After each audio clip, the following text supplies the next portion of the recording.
বঙ্গভবনে জিয়ার কাছে এসেছেন আন্তর্জাতিক বহু রাষ্ট্রনায়ক প্রতিনিধি, ওআইসির মহাসচিব হাবিব চাপ্তি, পিএলওর চেয়ারম্যান ইয়াসির আরাফাত, গিনির প্রেসিডেন্ট আহমেদ সেকু তুরে, মিশরের হুসনি মুবারক, সৌদি অর্থমন্ত্রী সাবা আল খায়ের, চীনের ওয়াং ওয়াং চেন, জাপানের তাকাসি হাওয়াকাওয়া, বার্মার নেউইন, বিশ্বব্যাংক প্রধান রবার্ট ম্যাকনামারা, বিশ্ব স্বাস্থ্য সংস্থার প্রধান ডক্টর মাহলার, এসকাপের নির্বাহী জেবি মারাবিজ, নোবেল বিজয়ী বিশ্বখ্যাত বিজ্ঞানী প্রফেসর আব্দুল সালাম, ইসমাইলিয়া সম্প্রদায়ের নেতা প্রিন্স করিম আগা খান, নোবেল শান্তি পুরস্কার বিজয়িনী মাদার তেরেসা সহ অনেকে। রাজনীতিতে জিয়ার গুরুত্বের জন্য জোট নিরপেক্ষ আন্দোলনের পক্ষে তাকে আমন্ত্রণ জানান ফিদেল ক্যাস্ট্রো। সম্মেলনে তৃতীয় বিশ্বের সংগ্রামী কণ্ঠ জিয়া বলিষ্ঠভাবে বলেন, To the Non-Proliferation Treaty was based on a firm conviction that there can be peace only through the elimination of all nuclear weapons. Moves towards the limitation of nuclear armaments and other weapons of mass destruction are important steps in creating an atmosphere of trust and the relaxation of tension. জিয়ার সঙ্গে সাক্ষাৎ করেন জোট নিরপেক্ষ আন্দোলনের অন্যতম স্থপতি Tito, ইরাকের সাদ্দাম হোসেন, আলজেরিয়ার বেনজাদিদ, মরক্কোতে হন সম্বর্ধিত, যুগোস্লাভিয়ায়, মিশরে ও গিনিতে লাভ করেন সর্বোচ্চ রাষ্ট্রীয় সম্মান। কুয়েতের আমির আন্তরিক সংবর্ধনা জানান। সংযুক্ত আরব আমিরাতে পান উষ্ণ অভিনন্দন। ফিলিপাইনে করেন গুরুত্বপূর্ণ আলোচনা। উত্তর কোরিয়ার জাতীয় উৎসবে তিনি ছিলেন মধ্যমণি। বাংলাদেশকে সর্বাধিক আর্থিক সাহায্য দানকারী জাপানে পান বিপুল আন্তরিকতা। ফ্রান্সে প্রেসিডেন্ট দেস্তার সঙ্গে সফল আলোচনার পর স্বাক্ষরিত হয় গুরুত্বপূর্ণ চুক্তি। নিরাপত্তা পরিষদে জাপানকে হারিয়ে বাংলাদেশ লাভ করে আসন। জাতিসংঘে এক স্মরণীয় বক্তৃতায় তিনি বলেন, Special efforts must be made to develop the resources of such countries so as to reduce their vulnerability to external pressure and manipulation. Above all, it is essential that such countries should be allowed to build their own future without outside interference or intervention. মার্কিন president Jimmy কার্টারের আমন্ত্রণে white হাউসে হন সংবর্ধিত।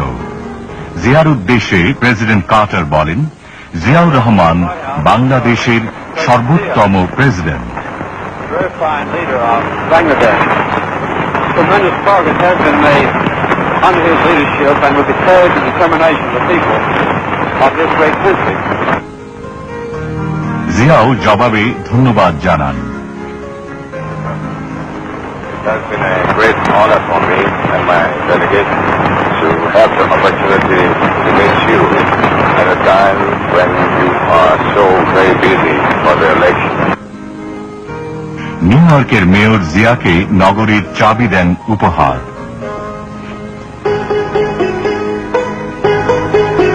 দীর্ঘ 8 mile হেঁটে চীনের দুর্লঙ্ঘ প্রাচীরের শীর্ষে উঠে জিয়া সবাইকে অবাক করে দেন।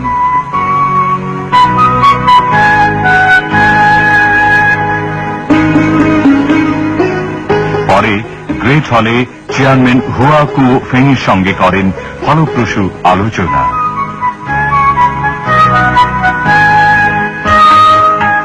বিশ্বব্যাংক প্রেসিডেন্ট রবার্ট ম্যাকনামারা গ্রাম বাংলায় ঘুরে মন্তব্য করেন, জিয়ার নেতৃত্বে বাংলাদেশ সঠিক পদক্ষেপ গ্রহণ করেছে। গ্রাম বাংলার কোটি কোটি রুগ্ন জীর্ণ মানুষকে স্বাবলম্বী করার জন্য খাদ্য উৎপাদন দ্বিগুণ করা, নিরক্ষরতা দূরীকরণ, পরিবার পরিকল্পনা ও জনসংখ্যা নিয়ন্ত্রণ করা, আইন শৃঙ্খলা রক্ষার নীতি নিয়ে জিয়া ঘোষণা করেন তার স্মরণীয় গ্রাম সরকার নীতিমালা। 9 কোটি মানুষকে সংগঠন করতে হবে। সেই সংগঠন আমরা করছি স্বনির্ভর গ্রাম সরকারের মাধ্যমে। এটা হল 1 নম্বর। এবং এই স্বনির্ভর গ্রাম সরকারকে খুব শক্তিশালী করে, পাথরের মতো শক্তিশালী করে, বিদ্যুতের মতো চমকপ্রদ করে, সংগঠিত করে আমাদের সমস্যার সমাধান করতে হবে।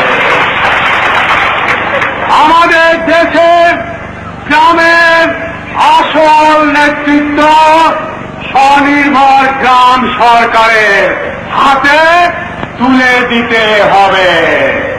আমাদের দেশের আসল ক্ষমতা স্বনির্ভর গ্রাম সরকারের হাতে তুলে দিতে হবে। ইন্নাল্লাহ লা ইউগাইরু মা বিকওমি হাত্তা ইউগাইরু ওয়া মা বিআনফুসিহিম। এর অর্থ হল যে জাতি তাদের ভাগ্য উন্নয়নের জন্য নিজেরা নিজ হাতে চেষ্টা করে না, আল্লাহ তাআলা তাদেরকে সাহায্য করেন না। নদীমাতৃক বাংলাদেশের অর্থনীতিকে সমৃদ্ধ করার দূরদর্শী লক্ষ্যে জিয়ার চিন্তায় আসে নদী গবেষণা ইনস্টিটিউট। কৃষি, পানি ও সেচ সমস্যার সমাধানে তিনি ভারতীয় মন্ত্রীর কাছে পানির ন্যায্য হিস্সা দাবি করেন। ইতিমধ্যে 81 সালে বাংলাদেশের সমুদ্র সীমায় জেগে ওঠে দক্ষিণ তালপট্টি। উপগ্রহ পর্যবেক্ষণেও দেখা যায় এই দ্বীপাঞ্চল নিশ্চিতভাবে বাংলাদেশের, অথচ প্রতিবেশী ভারতের অযৌক্তিক দাবির ফলে স্বাধীনতা, সার্বভৌমত্বের প্রশ্নে বজ্র কঠিন জিয়া ও জাগ্রত জনগণ রুখে দাঁড়ান। সীমান্তে উত্তেজনায় সতর্ক হয় দেশ রক্ষায় নিযুক্ত বাংলাদেশের অতন্দ্র প্রহরী।